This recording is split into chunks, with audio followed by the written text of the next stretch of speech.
الحمد لله رب العالمين حمدا يليق بجلال وجهه وعظيم سلطانه، وأشهد أن لا إله إلا الله وحده لا شريك له، له الملك وله الحمد وهو على كل شيء قدير. وأشهد أن سيدنا محمدا عبده ورسوله، أرسله رحمة للعالمين، صلى الله عليه وعلى آله وأصحابه ومن تبعهم بإحسان إلى يوم الدين. أما بعد، أيها المسلمون، اتقوا الله حق تقاته ولا تموتن إلا وأنتم مسلمون،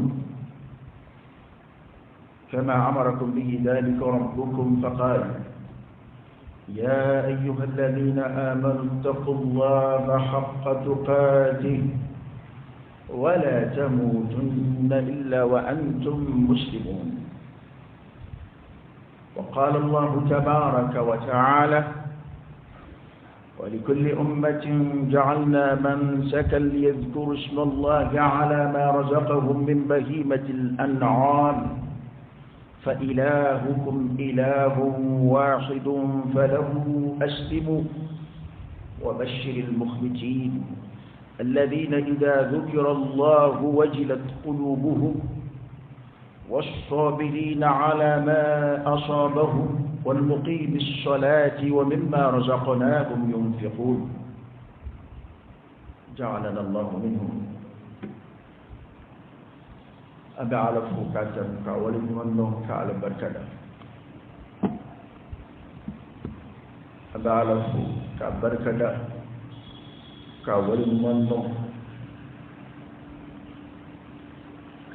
على يبني سيدي علما أبه. اللهم لك الحمد كله ولك الشكر كله وإليك يرجع الأمر كله. أنت كما أثنيت على نفسك جل وجهك وعز جاهك، تفعل ما تشاء بقدرتك وتحكم ما تريد بعزتك. يا نعم المولى ونعم النصير.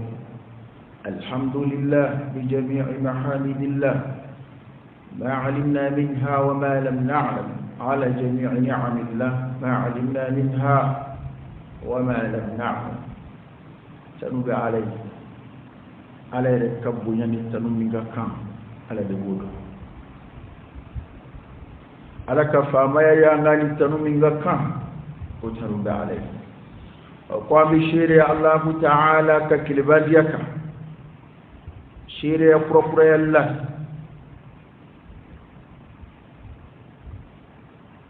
كشيري عليك كجديك صلى الله عليه وآله وسلم ككشن مچامين على في أبو جيدي عليك صلى الله عليه وسلم أنا عليك سمغو ani ma sona katku anno fe chenga ukatashi alqiyama samasi o kuma kai noi ashhadu an la ilaha illa allah wa anna muhammadar rasulullah. الشهادتين، كلمة الشهادة، كلمة الإيمان، كلمة الهداية، كلمة التوحيد، كلمة الفرق بين الكفر والإيمان. الذي يشير يكما كاين وكما كاين ودي دنفراي لمن يعني كافر يعني يونجي الذي يدنجي أطفال دي مكو شيريا فلا شيريا بكا alaka kilibadiya kuma kan aslamaya donda ni kafiri ni nana an yɔrɔ k'i bɛna don silamɛya la an b'o kumakan fila de f'i ye i bɛ seereya k'a fɔ masi tɛ yen ala kɔ bato masi tɛ yen tiɲɛ nka k'a batoli bɛ maa nafa a batobaliya b'i se kungo ma fo ala la ilaha illallah nafiyun wa isbat ni ko la ilaha o de y'a to dɔnnibaw tɛ sɔn i k'a fɔ i ka dan ye o ye haramu ye hali n'i y'a mɛn ko maa y'o fɔ e sigilen k'a fɔ i da jukɔrɔ ko illallah dɔnnibaw y'o de fɔ o ye kuma in ladamu ye ni maa ko i kɛrɛfɛ y'a dɔn kuma dɔ n'an kabara min wa la ilaha o tɛ fɔ la ilaha illallah ka da ka kuma in a tilancɛ o ye nafiyu ye i ye ala gɛn ka bɔ fɛn bɛɛ ma illallah ni ka sɔrɔ ka sabati ala kelen pewu ye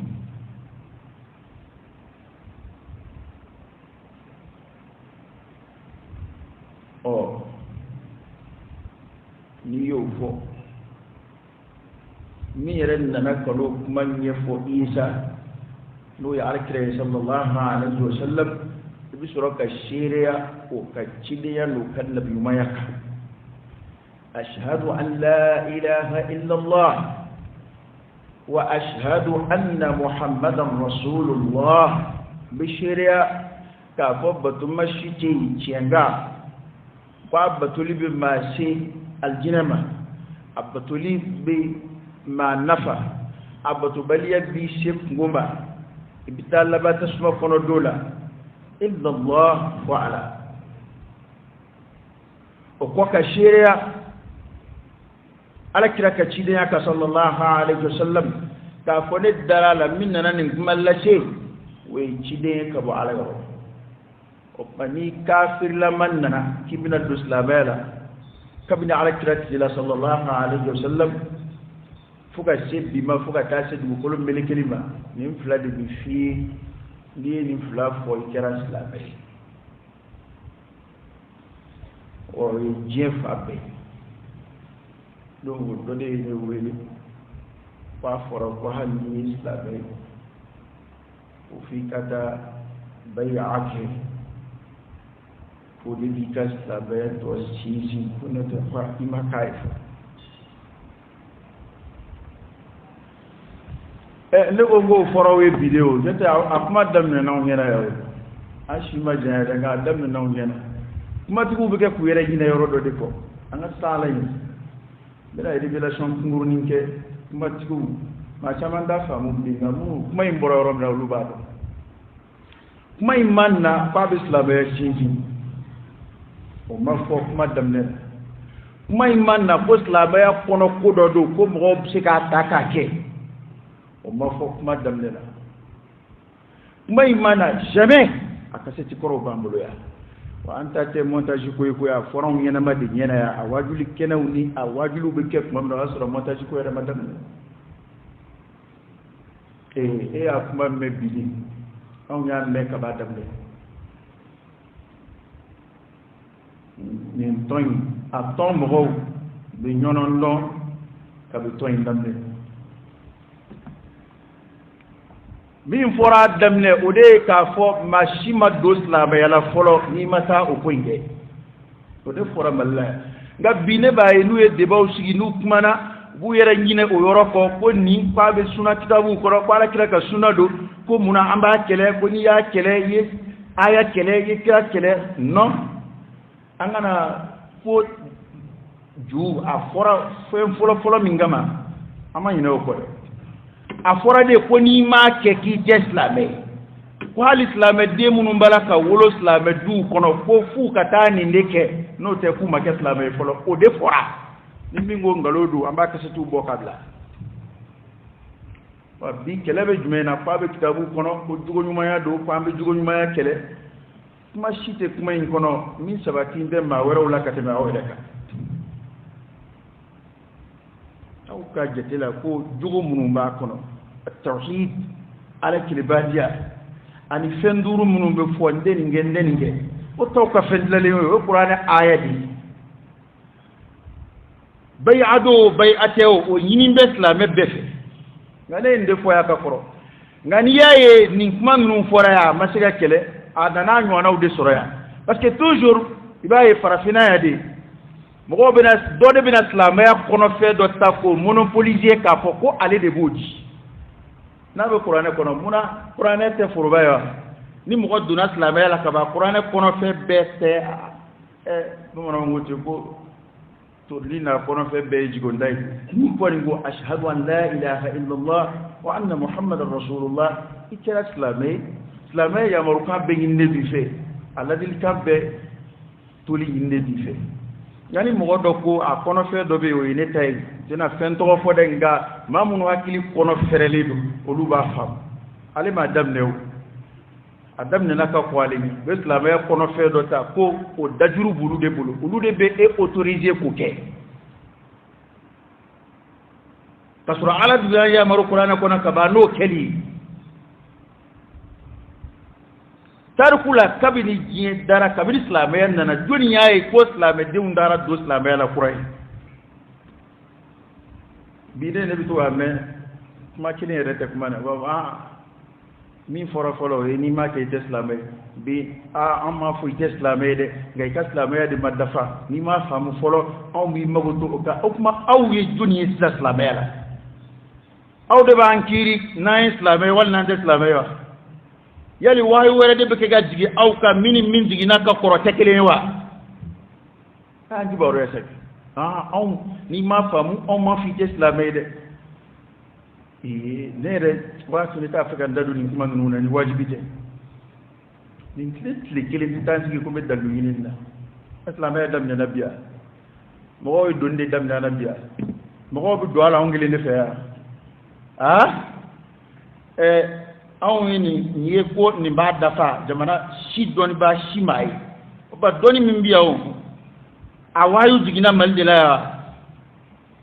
ni islam ya doni ye yoro atara kala boro de la wahayu jigina kira ka yoro mina be o da to folo don ba hallu e kala ke don ba wore fe o seve tugo nu ma o seva ka kira ka dugu segere sallallahu alaihi wasallam kuni ku dilafiya wato don ba cha mangari hilala ka ta makka ka ta madina ubala nu matai tilafiya o koroydi o medday mendigi lay okay ni matara to buka kala franci paris absika kuma ka wata ya to mbok be wuli ku kunda makka madina je kono ama ma shi ko di bi do islamela ki ka nivo o ke bala je yoro ni nasro yata ni mambi tule no fe ngatona ibina ninde fo ngato dongado o ita problem di o do psiga bi bida ke do psiga fo amasa ngama kele kon dike ni kunya ta ko qur'ana aya do mo kerani njugo yi akadne ba fe mo ka sigi kanin gew kana laydu tayen wala sanga danno fe mo gowla o ita problem di ko man nata amana tale annana de ko fo an munu wolola islam du kono ta suran fauna ambaw islam ya bana kaba amburdula anda damne kuma don ko fanga sigi kata do ala ale yoro kukura jama yini kama ani ma no fetu yini kama kala wulaydi ason koro be ni ma ke kafiri ni ma ke ishu selli harabi nga bine baye munu deme ba kuro ya do ne te sege ci o mo wala ya do fe do damne na jien ko na damne na mali kele la be do fi jien be ate yoro shi mbalte kram ko mercenaire abe mali da mali yoro mercenaire abi abi jien ko no sia we ma saraka blaka ta ma fa ate fa kun do na ale ta fa kun ale dai ka warda ma dura ka ta fa mercenaire di damne na ka atoy islam ya la malla ibe karam go sara dron abi defan ka tabulu la halle na le rete tabulu kili halle na rete kundina kili e ba le financier ale be e deme comme e ra makala ale bena dalu yini ka dima ka shubuhatu masri ka kuma utura kunka qur'ane ni fokoy hatta ayatul qur'ane yere ayaw ko ayaw be qur'ane kono na foro fotugo dola sika adama de fili na foro fotugo dola mawfe mamunu bayini ka mo fili suratu ali imran damne ka to kala ko mamunu su jingene kullu be tugo o ayaw no fe ka shubuhat ka ko nyamine masiri mo ko ikene aflana ala kayre bi fa sallallahu alaihi wasallam inna min al-bayan la sihra ndak kaji pele bisi kumana ko ya dama korete de nga jamana imamu makala o hina beneda nin ko fitne wulla kuma mina hal almami do segira kata o bayayin ke ko yulu don do de islam la kulu kuma do ala ndekera balla atu yere wasurano ko dugu almami yere nana kukana ko ambo kuma na usida makura munu wulime olu kambe ko no ko ala kira ka sunna do aya do sallallahu alaihi wasallam ko ambara ko kele ambo labushi edillaka be junda ko juni ni kuma kay ndota ka labushi kuma masala be dakurunye kelende no hali shini ni kuma tigi bora ko fo kele bana ne ma fo islam ya dungando ne de kongo wala nyuma ndo do ngani kelikaka aka boko foke nayi ni me aka bodro aka foko islam ya dungande bli nata hali go fedo kebi o ma fa damne naw bena ko kwai kalima shahada duma ko ka soroka laydu duma ta kala no jade da to dila parce que o de idondo e nga nta fe ka bonga kuma koroka nta fe ka bongali kaka o de parce que ale ba do ko dunga e folo indi o de ato aya damne wala wo de o kera sida de na te ko indamne kuma munu fora anu lame asro ichi nda kelela idati bufia kola weche anshi mata wajo ka duwa kuma nunu lame ni alaka de mere te da sura ayra kum vara la moka ala de anki o wati afora de ko la ilaha illa allah e ko de ko islama ya dungai ko hali sunguru bogo fo sunguru basula ko hali dongli dalaw bo fo e ko wadda ma de bisiga awdo islamela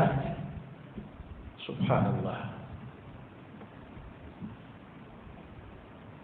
adama de bi do islamela kana jon kuma na ko bi kalima adama de bi bo islamela bi kalima da ko ngi do be ya fodoro kafiriya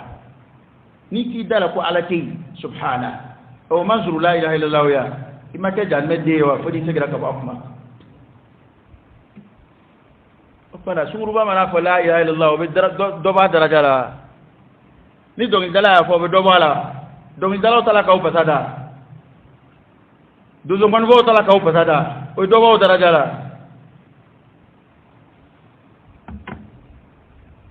ni sanu na bora bana ko tala sanu ta na bora miskula sanu ta na bora bogodoro la sanu ta la ilaha illallah abu chudela ni kafiri yafo ato nafa ni sigamba la no yafo ato nafa ni munafiku yafo ato nafa ngani mu'mini yafo wa tafashannul tabaqa o ishi bine yatu mu'minana afo ba yafo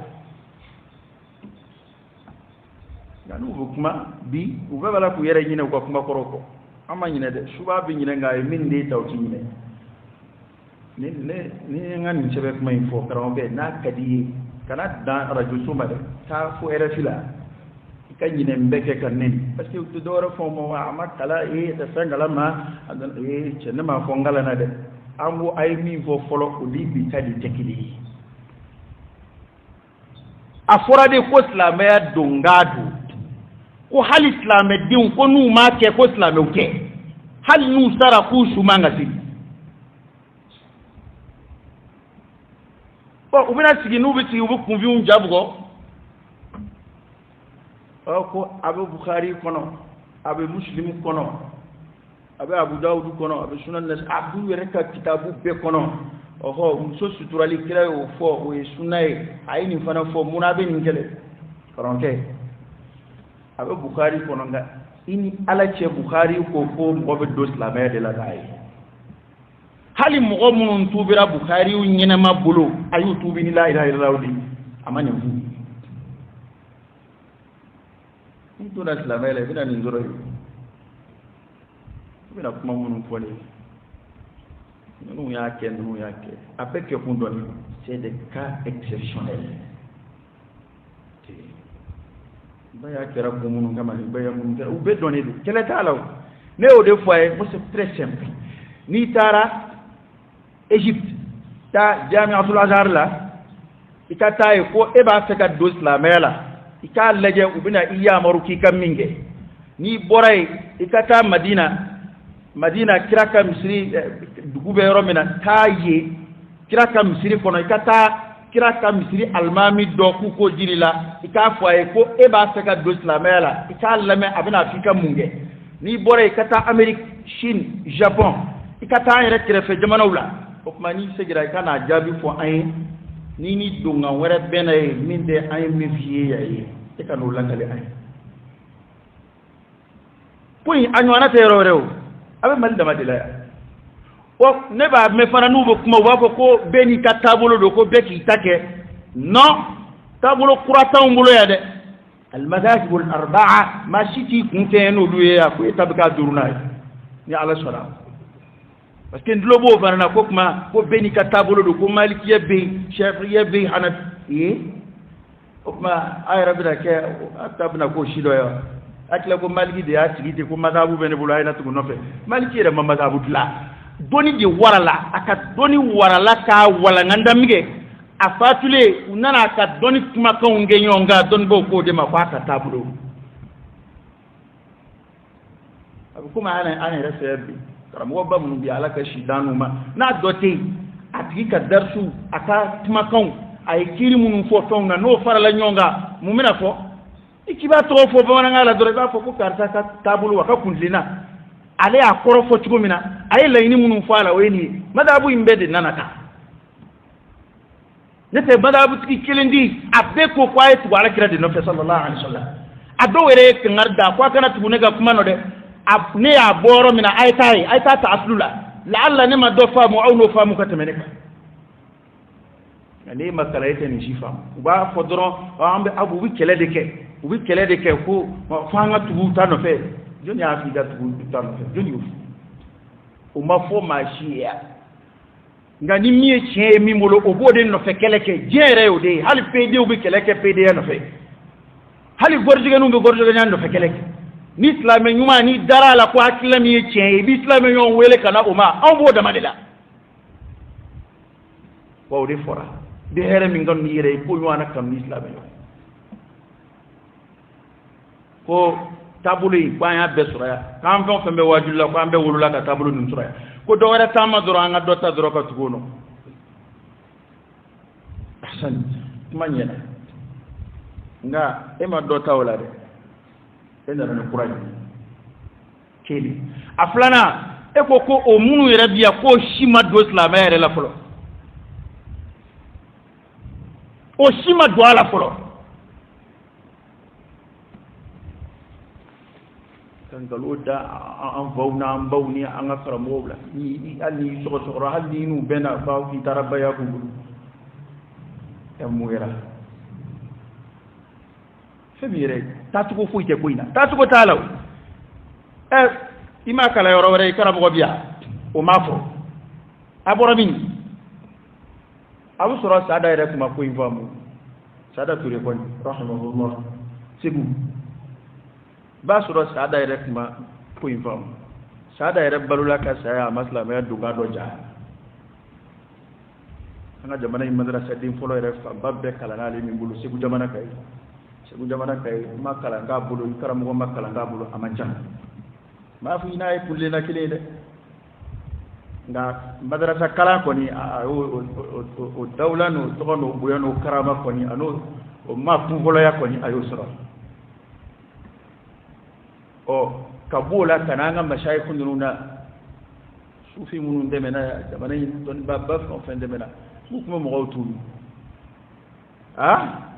nyaro karam ko num bena be manan tilima mo ko na tubu bulu ni magma fon fen demena ya ashima islam ya dunga dafale don ni bide ne kon nga kuma kunguru yeni kelima shahada ile ne si amade ni kuma bora afale ndo ne kon ado mercenaire du wulisa mercenaire do mercenaire oho ale akbe vagabond extra de kanga dona dina de la malla ibe karamugo de ta mercenaire la ibe war dama ni ibe sran nga bi demewla ete ma taw bala kaw deme anolu fana de sra keliku hali iran timma bayake ma kuna idun do islamela hali tara iran kibi do islamela la ilaha illallah kelidu ashhadu an la ilaha illallah wa ashhadu anna muhammadar rasulullah bal mu'minun do rebe bloki bo nu bon nu bi kuma fu bo islamela da bu kono fu bi nen o mo go ale re mana bo kenaka ta kibi ta do islamela ayre yoro ata fiye ko dunga ya ale keleke mi no fe aya lage de o karamo munun fleka de malla olu tara baya kabula go ni ma fam folo bo mai ni ma fam folo ni dunga fondu faka foko de te ni dunga do ni ma fam folo to la de parce que awye be fam yala nya sam waye abala ka nyefo ni mi ma fama o tesla meide aw ka madabula ma flato law eni asabatira ko ni islam ya dunga ni mi ma o so ma dun adua ya fo fa ya fam duni ali malishe o be ma baya ko ma fam za abaya fam o nu ma so dun aw ka madabula ku kafriya kele bendeno tante kelela ko suna ko avec da mashima fo pate suna kitabu ko mashima fo pate qur'ana kono afora de kwata kono ko islam ya dungadu afora de kwata kono ko islam de umbi take wala sauka ke islam c'est très simple ni na ma de fora afu ka boka ni jabi ni ko tiente ni karamo ko tiente anta te ka son tige lede akaseti koro de dafale ba mulo ya atom ma koro murutile unanu dama ya anga kuma be je fa tikola tonde munu mbora unu na kaseti koro yu ba mulo ya kabi 87 tawbiya 89 tawbiya ba mulo ya o tetike lede amba sige ka ka rajola ka lame islamo ba lame parce que binier fon fo be ado be boda soraire sa ko montage de do kwa kuma tobe mini ku hatike ko che kuma do be montage be de nga kuma ni kuma fora ka sero do la da fali ada fara ni mani ngwe ngai kafiri o to member ko ni ma ke ishu sele haramu montage du foni ko ke mangate ko odum o tega fo on ya afora on ya kabini téléphone montage mana parce que bini mbe bala ka fo kubi ma ko son de la ka be kuma kama karoke munu mombulo ya to ida munu mombulo an yere de yene mayo do lame afokwati re afowati awati re ko indamne bedi na sika ikasla bela kana besiga parce wana madelika fojie kono kan naka foko mo yere maddo isla bela folo mo be misuru kembe ka de banaw fa ko umadu ala folo kaddu ngayre madon ngabi mama be okay awe na kosa wisa na kosa kanyedo ni woro kuno mo fo nyera ko yere damne na subu ba borati amena ko ti wera don ko cheno no te zudu kumbeni kuma kanunu na kakoro jella boshi kumbeni kuma kanunu na kakoro ala yesraye kuma kumbeni kuma kanunu na kakoro lahara ko kuma kumbeni kuma kanunu na kakoro hali kuma tu wera tafe o kasi du ka jebli nema ye ni malde nema yoroshi ay nga kasi du koro akanu feri de malde da yoroshi o be malla nga korolin akana ngu feri de parce que wati ben akmad ni Ancien Testament Nouveau Testament c'est lié Quran aya ko kunu ka forbi ka fo shini fati sa ne ma ko ma ti fil adama de beb sika fili en fait charou le sika fili nganga kuma koroni bita yere de sika nyon ye fiew ko mi koroni flebi afla dola kele ngoni ye kaloyi mamina ni ma alakira sallallahu alaihi wasallam man kafiri do deun nun ni alakira min ka tuwa no fe uyu deun kele u deun go uma ko yali awere de ma fonin cey ma kunungo ka qoro ka be awere te ka wondo ma wolo ko as-sadiq al-amin aw de mo jamu da alawa ko oho e ko bikun aw ko o masahirun kazzab ko naya aceti yabi anya kalon digiya kunu naya aceti yakunu amba kalon digiya bi akani kuma flabbe kon tika kecin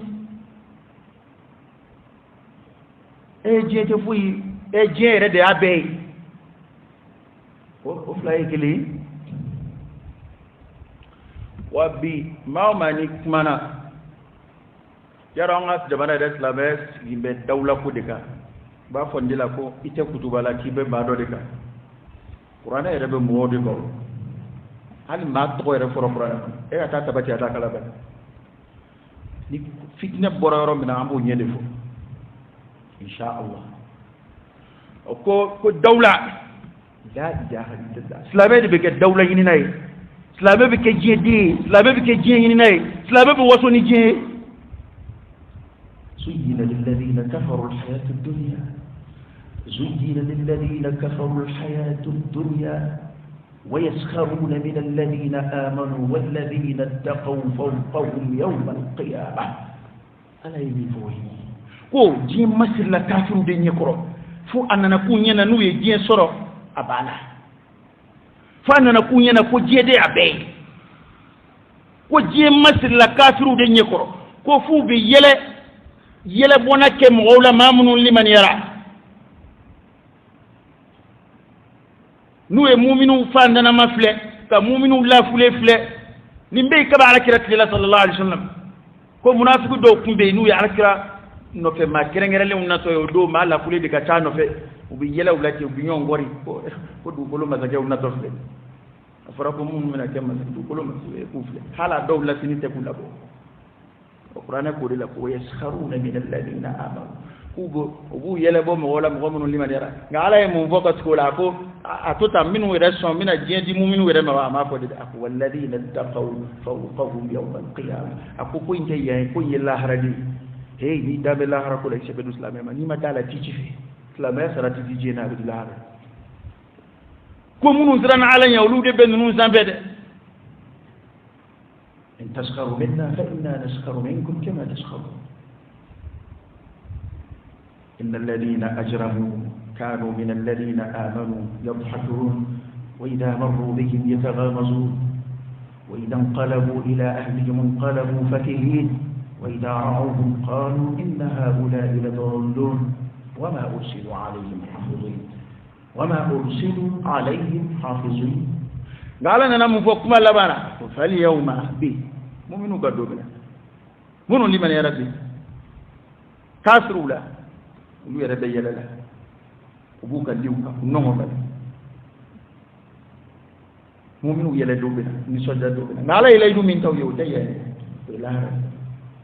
قال سلامة لما نوم بلوبي سلامة ينفوبا ويردا كسلامة بكجي ani mama yangele o dawla be ba ni mi yangele o ka jama be waru he o ma jama yini dawla yini ambo de la tilka ad-darul akhirah naj'aluha lil ladina la yuriduna 'uluwan fil ard wala fasada wal aqibatu lil muttaqin hali ala kira kele ka aljine visiter apaya ye mala fulo ni de sabato pay o lude chama ye aljine fon والله على كرام صلى الله عليه وسلم وامبي على كرام منفيا كقرو ni yere majigi ka ala kiram mangutu ni fanda ya sugandili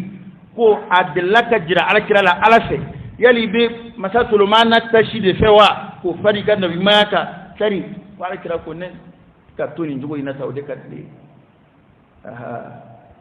min fara be ala barkata ni ngomana be sabali bo baraji jiga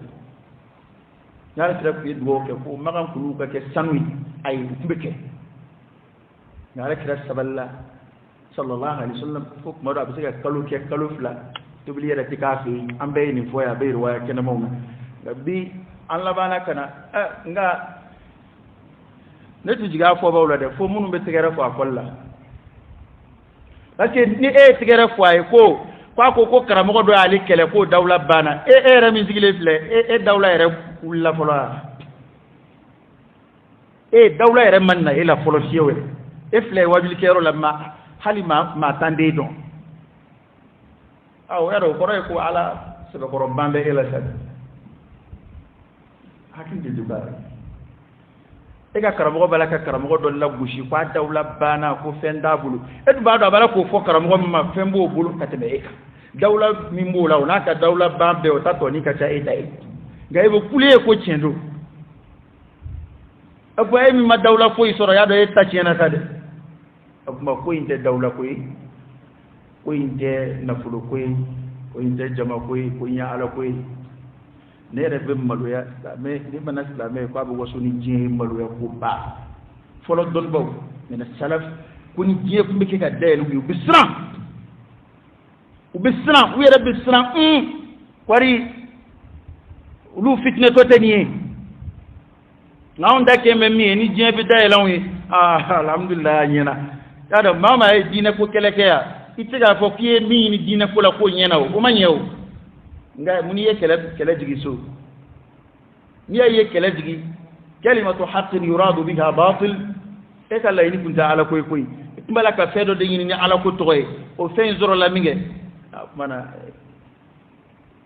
la ini sura la ate kala kera dine ko mun no fe yela ma duna mali dine ko la nga ngato o dine no fe kele dila kabbalu aka ni ala fe anga saka ndo ala ira majidi kali alai ki majidi alai ki hakiliski ji kula ala kira dona no de sallallahu alaihi wasallam aka sahabo dona no edella ka kuma yiya ngo yere yanga ni yayi mawmala don bate de halma ina mate yere yanga ni yere foni pe ndona tambo chama fiki yere fo ki kala de fo ikara kira de fo sallallahu alaihi wasallam ika wele dakana na be de ma ka wele dakana alama o de foriye kalamba be wele de dakana alama kalamba be ala de bunya fo nga ayanga wajibi kero bila malade entreprise baraw ni commerçant nga wari ni straw o den na mbey yele maka ket la may yon fe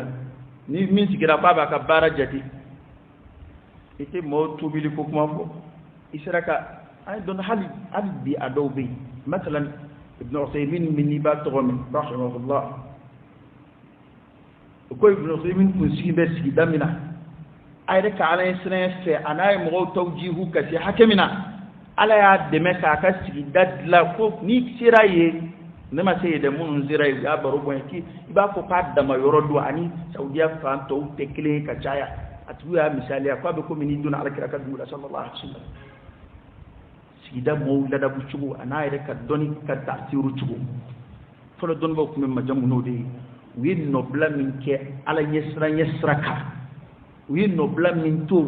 ka mo kumbo jien ka lahara kanu do ula mo wi ala jien la ba min gala u nofe mo wi ala israel min kala u jugula mo wi kuma man fo min kala u jugula nabi afle na ngwa mi fenjira mo gola ambe fennu de material de jira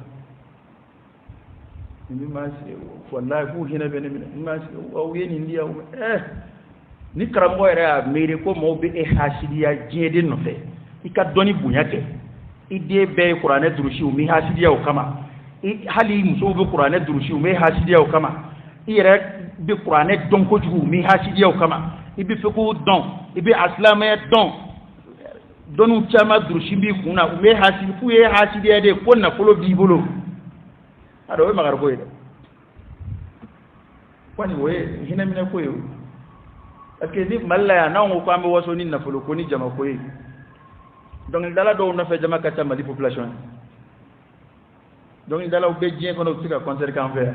amena on di ku ya jama ti ko ambe dugu do ka soro su ka ta mali population ni e jien na fulu batigi nunu jati ma do kilim mbolo kono a kilin halala na fulu ka ta mali budget ne balaka ngalondo fo ma kilin kuna na fulo kacha mali budget abe mali budget santan budget abo frajonga ma kilin kuna na fulo o mo do be te hali seli utishu ado yere tesla bela do ke fuyi ani islam na ko islam ma sika wasoni do yere ko na fulo fuka ta jamana yere ma be ke hasidi ma chitiga chefo ni bongo nanu ta foro nyongo doro ko hasidi maliere be gara hasidi ni kunnu no fe ni kibe kuma ko ay hasidi de du ala on geta de ala on ay siga ala ko no mi fo koy anga siga ala kuma sira ka sen ni de ka sen ni baba no ngoti ko nambara ba dunya ta duje de mo kununa ni konnu ate passé de mba do war do soro la wa ma fo ko wari rete soro la de mais ni hakilla nu a tête do mo kuna bla ate passé ra folo de ikmana nani arabu kan kitabu fin mo busigi dono ki lame halli nana ni ziri nda kitabu tant que na sebene do arab ka alphabet la mo ko sigi be doron ni arab kan fo ka korofo ni fin fo abe chen a wadi kan ko rota matia akla ko ni bidekeli bini ko kira fo anyede be nyini de na soro chendo ni kira ni ko ni ndalwe ni anyede be nyini ni dalu kenamando ambo wati de la mo ko ke ga kunu don non ko no kunu ni de mabbe mami ma ibi sengede ni mo kunna halika fo anga ngo induta akapsa wede akapsa kele te ni ngo indlabli ni mo ko masara ka kuna ko anga tuta min zoro la watara la jaka kotli de ma fi tesla ok ma ede benet kesla be ede benet boala e joni ni ya ma fi tesla me ma fi che etika de kesla be etika de bosla be fango de fam am do te dokas la be kiriya de am be dalu de fo ni dalu ya jira ko mi islamay o islamay ni dalu ala kira ka kuma ni qur'ana ayawla no ya jira ko min te islamay o te islamay ngane dimina karta korongwa kafiri ke fu ye fu fo nen ni sojara kari korongo ikap sahali sahaba ye fu baka malasa te fu ere odo avake ga fsabe ere bi kunshulera karamo filla di ora la obe kuga fsabe ni ere bi kunshuli ere nyebe mugawla e adon tiena e mam saudwe karamo filla di parce que ni ma ni e buya kai na ni sojara ko jugu ni sojara ko jugu dia parce que ni ma yi buya tiena ni ma yi buya ka shage do la ere an ko fen fle ni ma yi ma ki kon ba diga ka do aljina kono parce que ale be ka ko imbe ka ala ko de kama ba nga se fo taw ne ka fo lay du tayide ale kira de pusi aljina lay du ta ka sahabo o se taw yede kono ke hani na milliard no mo du go de ki in cheni baraj ala ka bi fa ma mizan ni ala ya mina o do na ma mina am ga ka fo de ko ni edmi so jara ma mi ngoro ni mi e la jago so ni mi ngera ika inno fetu ba nyumaye bi hakilisi e ko ni wa na ala sona ewa hali sahabo e bulu e chente da yindigire to da sahaba e to chen da fi da karam go en kalon dige da kuma inte sahaba e chente parce que ale titri fo itale bulu kabo ala yoro mim sika joro do di madoma o ma shitet ku kulo ko kati ati ko e de sika joro do promesse ta ma do e aslamela ke de sika fo karibeta la alla ma do re sika ci no fe adu fendi ma ka sura du mu yere te islam ma yere te e dum be ka shiri en yedron ube feminge no te ande nyonga ya kuma ni yondo ni ko ne ka mo ye fe hereke o be famke we here kan yo go fam nga we ko raj men ke no bu fta ka teme islam to ba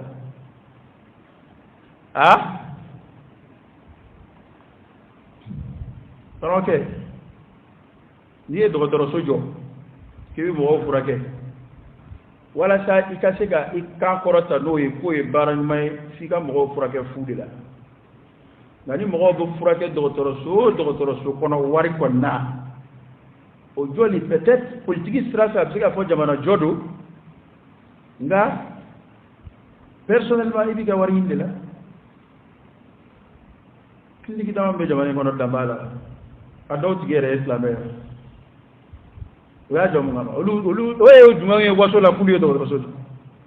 parce que ibi wari indela folito law état de ce qu'il faut parce que jamana de nganga do so ke ka jamana labo bo ni andayan nana mo do soro lay munu ye do joka faraka halu be wari inna jamana bu fo parce que we jamana de ma ka barala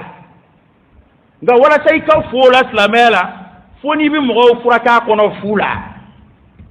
ay to nyey ni kana fo da sura do to so ni mo bu furaka kono fula hali tonde te furaka kono fula to wana ko ko ba be fili ni oro to ay ci fili di oro mama abi ya fama ko mercenaire ni ngani révélation ngurni ndo afla ka nga wati re beta ke kuma chambe jamana kon ni ko ni fela ni weni pour que kala ka ban kuma te min ko fe qaidu ka bodron ma tigi be ya masaw ka bodron ka ko islamé dungande kala ban ni ko dungande islamé kono ko do le ya taka exploiter mina saw yoyi ini widi ditiku utaka kan ini mawera utaka kan oyoye nga dunga de dokale ani kira yina kuma koroko ko ba ke ga dafade o ma fata men aqulu qawli hadha wa astaghfirullah al-azim al-jalil li wa lakum fastaghfiruhu innahu huwal ghafurur rahim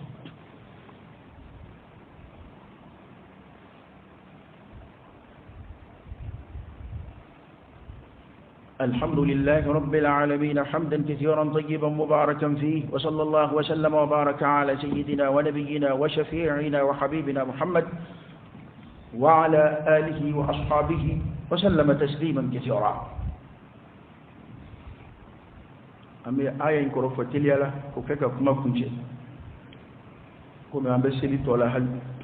ولكل أمة جعلنا مملكا يذكر اسم الله على ما رزقهم من بهيمة الأنعام على كوني كان يليرو ني كان يلي كما كم من توبي كومي سيليبا فلامبلو تشومنا ني هدايا وبكانت مغا لا يو بكانت يورو ورولا كوني نوانا كرام من توبي كفر ولا سو كان على كفو فنغا على يغرس كمينا من بهيمة الأنعام كمن نيما باون kado seliba alayki nandi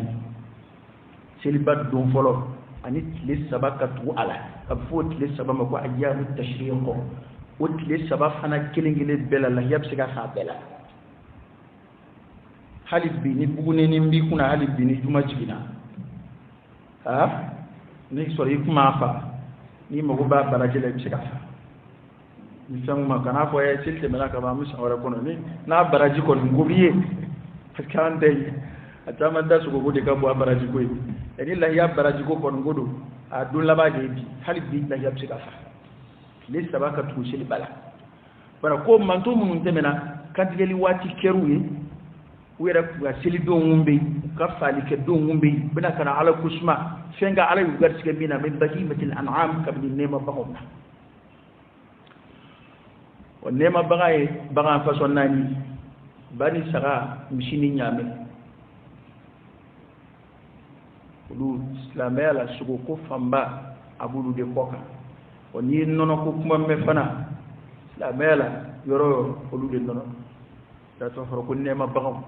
nono ko sirimbula sugo ko famba sirimbula bahimatul an'am nema bagam ala yede dikka bagan kerengere le nunu ayu to da ko nema bagam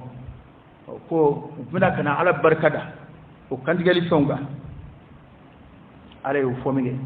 ako fa ilahukum ilahun wahid ako aw may kelende koy way alaka kele bandi ay falahu aslimu aya yere kulon o alayni ay islamaya o alayni islamaya qoroy الإسلام لغة الاستسلام لله والانقياد له إسلامية تقول عليه كي تجرد على من يعلقون بباكته ونقول أي قلق عليه وبشر المخرجين أي الخاضعين لله كو أكا قلنبو على كرم صلى الله عليه وسلم كي كقلنبو نسوجا وبشر المخبتين إكا قلن بو نسوجا مامو مجغني دو عليه وقلن بي عليه ومجغن بي عليه كيكا قلن نسوجا أسر لك صفات دو فام أولا مغود دو الذين إذا ذكر الله نعلى كفرة وجدت قلوبهم سكون بكم سكون بيجرير على بنيبو قريد نيكو على بنيبو نو سكونا donc qui est fin bas fort والصابرين على ما أصابهم كم غودو فنمامن بالسبل فنغا نمي يسرو يا رب على كان لا فيها إلا جربي ينصرو على كان سبلي بكا كوب السبل فنغا نمي يسرو والمقيم الصلاة أن يسلي جولو بسلي جو أي إسلامين يتفور رشيني سيلكم أفعال بسليجو ومما رزقناهم ينفقون أي مبرسك منا وبنا فكاتك كبول يا رب لك أن فراج مقلوب أبا لفوك أتنك بركة على من سلينك أن ينمن ينفق نسي أكون جدوما نوي بيه وكسلي فلاي نوي جمع أن يكبر سلبا سلنان نام ونوي سلي فلاي كلي نوكا جمع يدوكم سلي alakira ka kuma bala sallallahu alaihi wasallam to ku dum nak babal oyo awa seli ba fala til jannatu oray ko seli toybi o fla farale nyonga bayna ala fi ya rabbi batumun kara ala kumine falimun kara ala kumine ala kan balu islam yak ala kan fatu liman yak ala ka chenjira ana chen ka chen la batuli noya ay ala kan galo bangi ay ka yoro ma jaya ka bala ala ka boda kan ga jamana ala ka jamana bishi ala ka jamana koloshi fitna mun be jamana kuno ya rabbi ala ku tuba ala ka jamana de ni kishi ala ka jamana de juri kishi ala ka ambulo fon kishi fitna nunu ya rabbi ala ku kola kale shi di ama ala ka boda ki ay ala ka ando maji ala ka anjenye ala ka laharanye ala ka lafiya jena ala ka lafiya lahara ala ka do ana nyini ba ju ni yonje ala ka do anushe ala ku ka fela usigu yeruma ala ku ka dabalu usigu yeruma ala ka boda ka ay ala ka ando magien ala ka anyina ne so ala ka anzanye re boro ala ka nan zoro ke je ala ka nan zoro ke je ala ka hakli cigi je amma je kula ala ka anzabati la harayni straka ala ka ambalo chenga ala ka anfatu chenga ala ka anfara chentuka dunya wal akhirah اللهم صل على سيدنا محمد وعلى آل سيدنا محمد وسلم اللهم إنا نسألك الهدى والتقى والعفاف والغنى ونعوذ بك من الفقر إلا إليك ومن الذل إلا لك ومن الخوف إلا منك ومن التوكل إلا عليك ومن الرجاء إلا من عندك ولا تخيب فيك رجاءنا وصل اللهم وسلم وبارك على سيدنا ونبينا وشفيعنا وحبيبنا محمد وعلى آله وأصحابه وسلم تسليما كثيرا سبحان ربك رب العزة عما يصفون وسلام على المرسلين والحمد لله رب العالمين قوموا إلى صلاتكم يرحمكم الله